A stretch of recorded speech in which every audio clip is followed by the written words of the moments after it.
If we make these investments now, with interest rates at historic lows, we'll generate more growth, higher incomes, a stronger economy. I really do not expect that we'll be in a situation where inflation rises to troubling levels. Is there a risk of inflation? I think there's a small risk, and I think it's manageable. What a difference a year makes. Americans are feeling the crush of historic inflation after the president and his team repeatedly insisted it would not be a problem. And it certainly is. Let's bring in Fox Business anchor David Asman.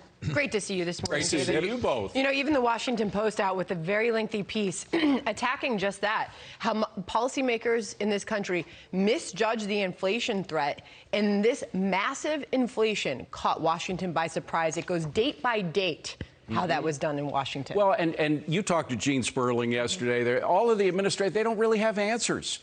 First, they come out a year ago. We all remember those barbecues that were supposed to cost less than they did the year before to try to convince Americans that there was no inflation. Well, we all found out that just wasn't true, and it wasn't passing the muster even with the Washington Post. The Washington Post, by the way, the editorials have become much more critical of Joe Biden. You compare them today with the way they were a year ago. There's been a fundamental shift in the editorial pages of a lot of liberal newspapers like the Washington Post, but leading with the Washington Post. Because, again, they focus on the problems that are facing Americans, and they find out that the White House is not focusing. They deflect.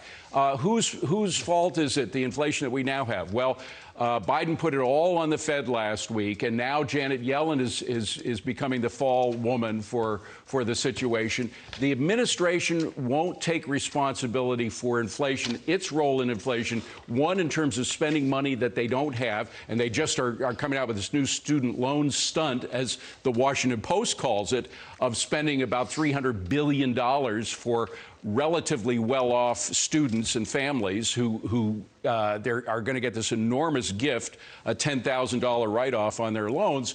That's going to cost about $300 billion. So you add all this spending up, and it causes inflation. I mean, it's the administration. It's not the Fed. The Fed has a role to play, but the primary role is spending trillions and trillions of dollars that they don't have, that the Fed then has to monetize by printing money. Just two things on this. There was clearly a strategy to get this all out. Joe Biden had that editorial in the Wall Street Journal yesterday. Janet Yellen agrees to go on CNN and says this. Right. Wolf Blitzer. Watch. I was wrong then about the path that inflation would take. As I mentioned, there have been unanticipated and large shocks to the economy that have boosted energy and food prices and supply bottlenecks that have affected our economy badly that I at the time didn't fully understand. Listen, she's right about a lot of what she's saying there, but also you had the $2 trillion that was pumped in the early part of this administration. Right. That term, and there's a bunch of think pieces out today. NBC's got one, CNN's got one, Politico's got a piece too. If you think about what the strategy was in 2009, upon reflection, the Obama administration did not think they went big enough. Right? And so Joe Biden thinks we got to really go big here. Well, and they went big. It's interesting. That leads to the question of who's forming this policy of this administration. A lot of people say this is Obama's third term, what we're seeing right now.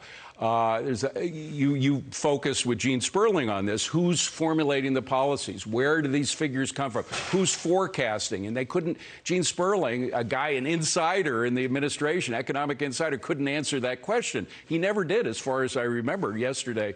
But the point is that they come out time and again with stuff that just is not true. This article by Joe Biden yesterday in the Wall Street Journal. I used to be the op-ed editor of the Wall Street Journal. If this had been written by anybody other than the president, I wouldn't have accepted it. There were so many falsehoods, beginning with in January 2021, when I took office, the recovery had stalled. Not true. The economy was growing at 4.5%. That's a very healthy growth in the economy. We just had a quarter this year. The first quarter of this year was down 1.5%. So the economy is falling. Not to mention that's apparently a blueprint for how they plan to fix the problem. Anyway, we have economic numbers about to come out. Yes. could show that this is an even tighter labor market than one. It could. They're delayed today. It's going to be coming out tomorrow. But the other number that is coming out today is those 11.5 million unfilled jobs. We do have a surplus of jobs. But if we get another negative growth quarter, that is, if we have 2 quarters back to back